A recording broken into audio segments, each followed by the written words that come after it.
chicos, el motivo de la realización de este vídeo es para dar la apertura de uno de los temas a cargo del curso de responsabilidad social, el cual es muy conocido hoy en la situación que estamos pasando, ¿no?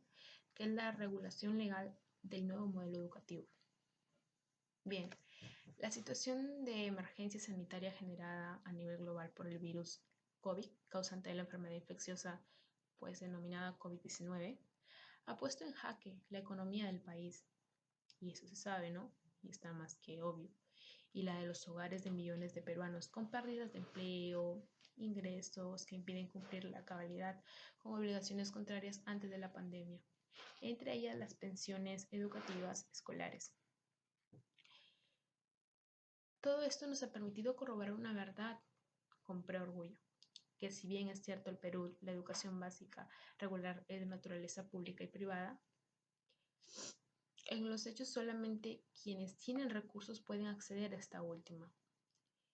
De modo que los padres de familia recurren a las escuelas públicas.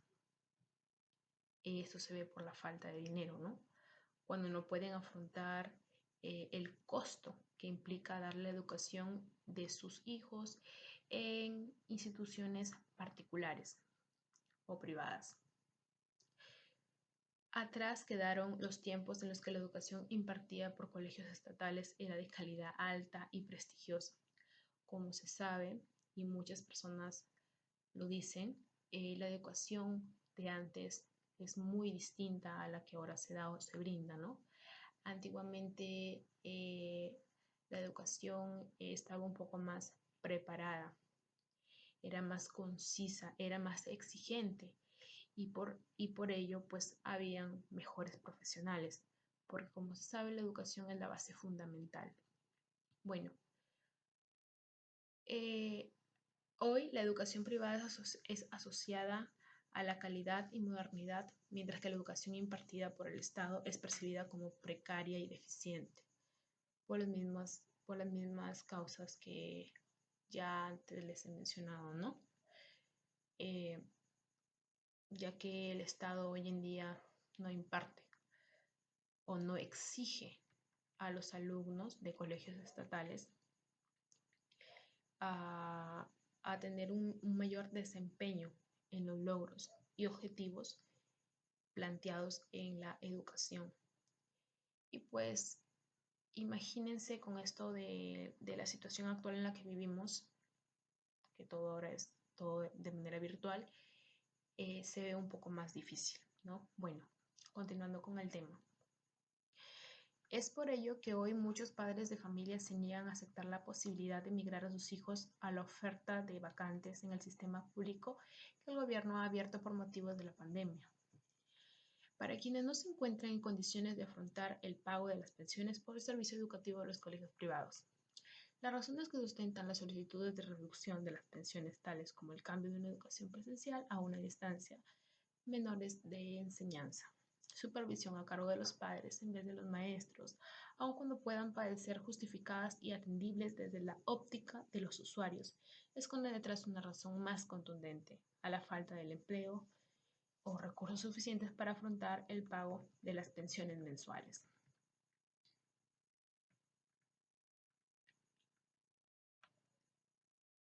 Basándonos en una finalidad del actual decreto que se dictó, el decreto número 1476.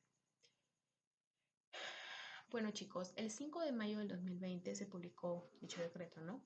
El cual establecía medidas para garantizar la transparencia, la protección de usuarios y continuidad del servicio educativo no presencial en las instituciones educativas privadas de educación básica. Ahora, por un lado están los padres de familia, usuarios del servicio educativo que demandan ante la variación de las condiciones a una educación de distancia con la consecuente interrupción de horas efectivas de clase y la supresión de actividades y prestaciones presenciales. El monto de las pensiones debería disminuir en forma sustancial hasta en un 50% a pedido de muchos. Por su parte, los promotores de los colegios afirman que sus costos son elevados y están mayormente compuestos por sueldos de docentes, por lo que no tienen posibilidad de una reducción significativa entre el 15% y el 30% de la pensión, mientras que los usuarios del servicio educativo cuestionan los costos de las pensiones que en su momento aceptaron a través de la suscripción del contrato de servicios educativos, alegando variaciones sustanciales en la forma de su prestación. Los representantes de las entidades educativas sostienen que no resulta financieramente viable una reducción mayor, por cuanto los costos incurridos no habrían variado de manera significativa, argumentando con algunos de trasladar información detallada de sus costos vulnera su derecho a la reserva de información.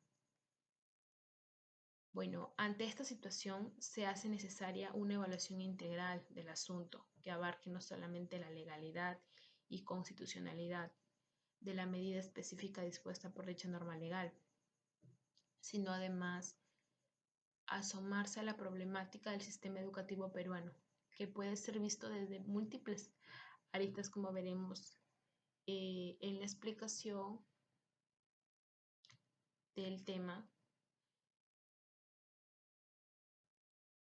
Bueno, chicos,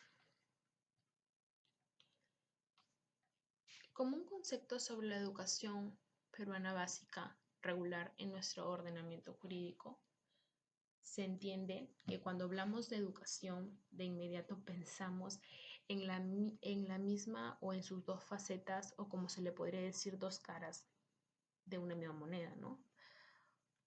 Por un lado, la educación constituye un derecho fundamental incluido dentro de los denominados derechos sociales, tal como ha sido incluido en el capítulo 2 de la Constitución Política del Perú y en su artículo 13, al referirse a aquella como esencial para el desarrollo del país y del individuo, ¿no?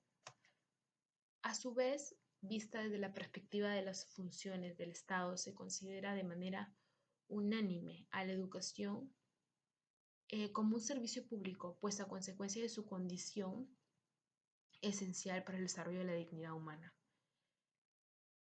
Esta se convierte en un servicio de interés general, indispensable para alcanzar estándares mínimos de desarrollo individual y por ende colectivo o social. Hablando con el tema, chicos, el sector educación no ha sido ajeno al impacto por el brote del COVID-19 en el Perú. Con ello no solo se ha visto modificada la modalidad de educación, que ha estado o que ha pasado de educación presencial a educación semipresencial o no presencial o educación a distancia, sino el deber de adaptación por parte de las instituciones educativas que, de acuerdo a las nuevas exigencias, eh, prácticas y normativas, así como el deber de comunicar a los usuarios de la calidad de los cambios e implementación. Muchos padres de familia con hijos en las instituciones educativas privadas se han visto envueltos en las siguientes interrogantes. ¿El pago mensual es acorde al servicio educativo brindado? ¿Se debe recurrir a las pensiones en atención a la nueva modalidad a distancia? ¿O qué puedo hacer como usuario del servicio educativo? Continuando, chicos, tocaremos el tema de la educación en los tiempos del COVID-19, después de haberles brindado como una breve introducción con respecto al tema general, ¿no? Bueno, chicos, el sector de educación no ha sido ajeno al impacto del brote del COVID-19. En el Perú, con ello, no solo se han visto modificada la modalidad de educación que ha pasado a la educación presencial, a la educación a distancia, sino el deber de adaptación por parte de las nuevas exigencias y prácticas y normativas, así como el deber de comunicar a los usuarios la cabalidad de los cambios e implementación. Se sobreentiende que esta pandemia causa muchas irregularidades dentro del sector de educación, ¿no?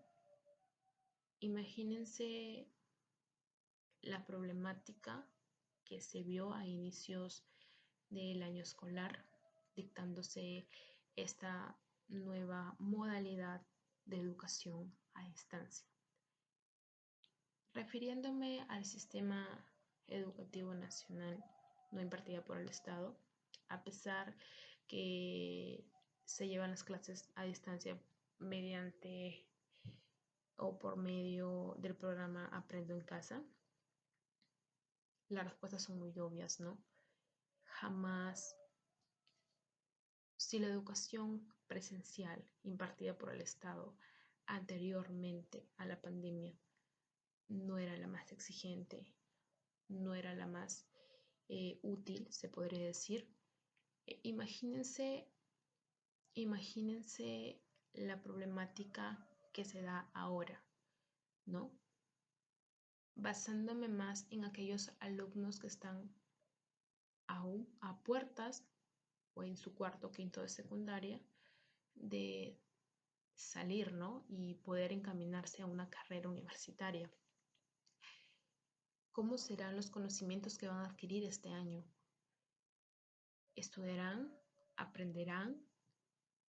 Bueno,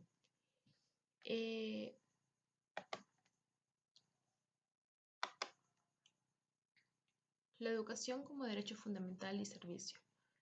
Bueno, la educación está protegida en 4 planos. Uno es el plano constitucional, ¿no? Al ser reconocido como un derecho fundamental para el desarrollo integral de la persona humana por la Constitución Política del Perú en la Ley General de Educación. En el artículo 13 de la Constitución peruana dice que la educación tiene como finalidad el desarrollo integral de la persona humana, que el Estado reconoce y garantiza la libertad de enseñanza. Los padres de familia tienen el deber de educar a sus hijos y el derecho de escoger los centros de educación y participar en los procesos educativos, ¿no? Luego del primer plano tenemos lo que es el plano civil y el plano de protección al consumidor. ¿Qué es el plano civil? Bueno, el plano civil constituye un contrato de locación de servicios entre las instituciones educativas particulares y los padres de familia en representación propia y de sus hijos, ámbito sujeto a las disposiciones prescritas o establecidas dentro del Código Civil. ¿Qué es el plano de protección al consumidor? El servicio educativo se da como consecuencia de una relación de consumo y como tal debe ser servicio idóneo y de calidad. Ámbito sujeto a las disposiciones del Código de Protección y Defensa al Consumidor, la ley número 29.571. Luego sucesivamente tenemos lo que es el plano administrativo.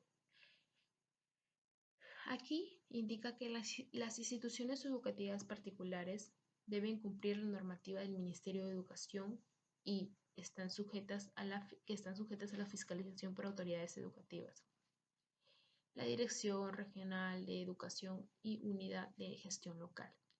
En ese sentido, son posibles las sanciones administrativas en caso de incumplimiento de sus obligaciones. Continuando, uno de los puntos muy importantes a tratar aquí es el impacto, ¿no? ¿Cuál es el impacto del COVID-19 en la normativa educativa? Se sabe que el 12 de marzo del presente año, mediante la resolución viceministerial número 079-2020, establecida por el Minedu, aprobó la actualización de la norma técnica denominada Orientación para el desarrollo del año escolar de este año, ¿no? Esto es aplicable a instituciones educativas tanto públicas como privadas y dispuesto a lo siguiente. En caso se haya iniciado con anterioridad a servicios educativos y en caso no se hubiese iniciado el servicio, ¿no?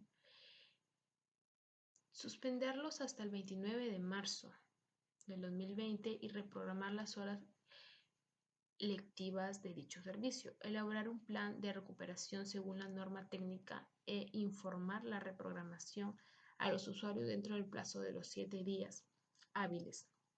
Y en caso que no se hubiera iniciado el servicio, reprogramar las horas electivas de acuerdo a las características y necesidades de aprendizaje de los y las estudiantes y pues cumpliendo las horas electivas mínimas contempladas en las normas técnicas correspondientes.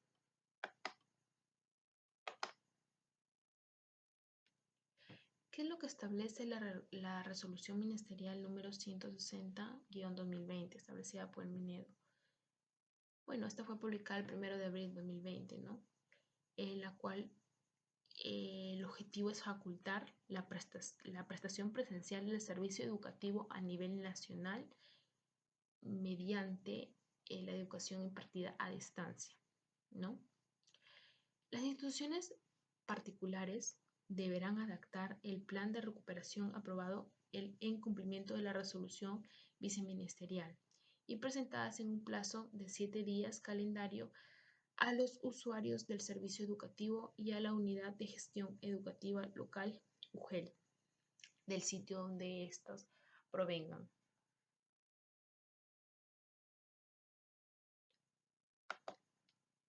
Continuando,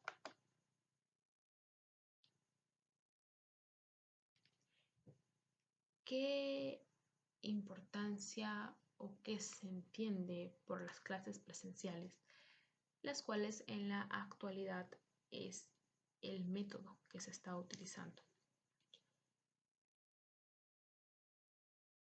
No lo veamos como, como aquellas, o se puede ver como aquellos obstáculos, ¿no? ¿Qué generan? ¿Qué genera la impartición de este nuevo modelo o la acotación de este nuevo modelo educativo? Lo primordial son gastos, ¿no?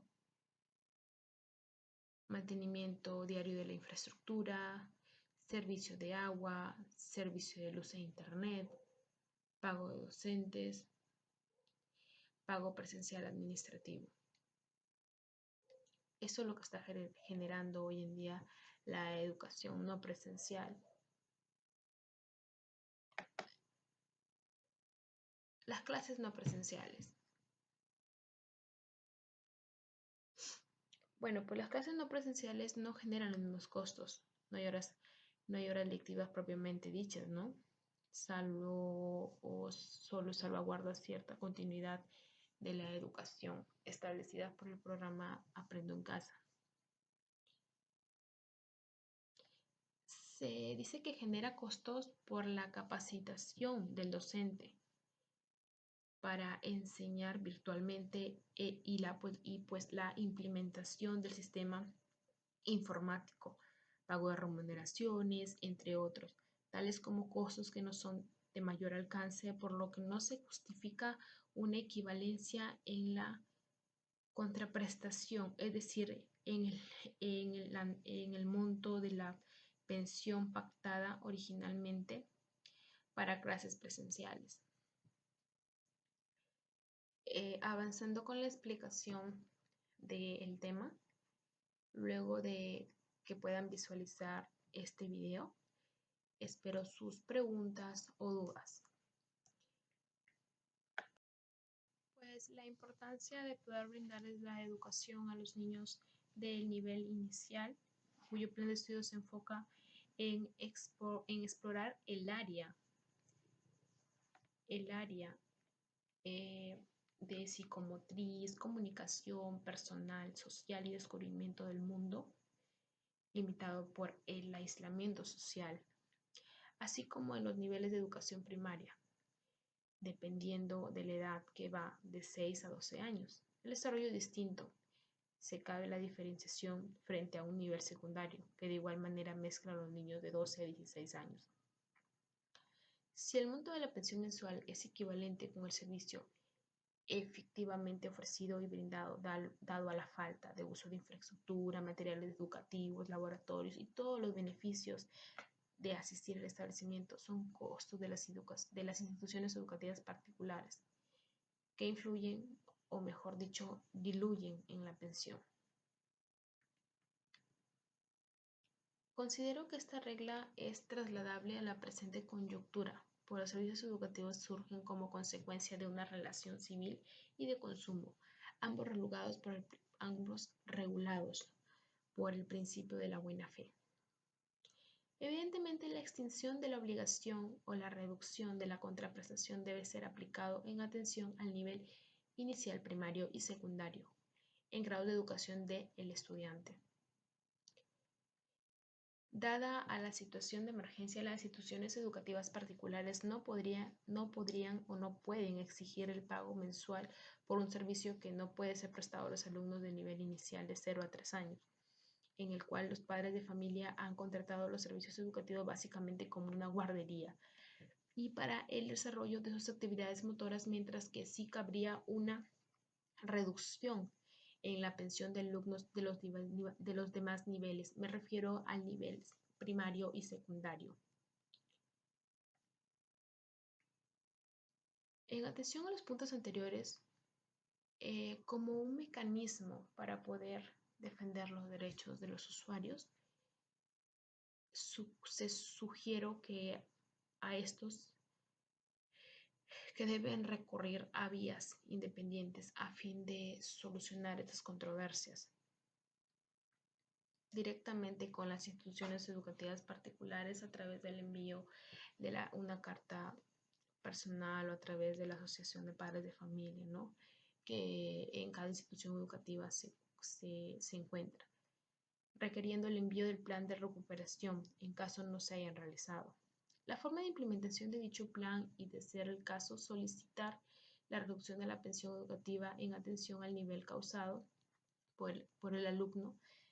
La solicitud debe realizarse en atención a las normas del Código Civil y el Código del Consumidor. Uno de los mecanismos también es comunicar al UGEL competente para la revisión del cumplimiento del plan de recuperación y el deber de información dentro de un plazo legal. Pues la UGEL, en una instancia de ejecución descentralizada por el gobierno regional con autonomía en el ámbito, no se negará a esa solicitud, ¿no? Se podría también acudir a lo que es el INDECOPIC a través de un reclamo o una denuncia. Bueno, chicos, esta ha sido la explicación de uno de los temas más controvertidos en la actualidad, ¿no? En la situación que estamos viviendo. Si tienen, como se los vuelvo a repetir, algún tipo de dudas o observaciones o inquietudes, no duden en hacérmelo saber. Muchas gracias por su atención.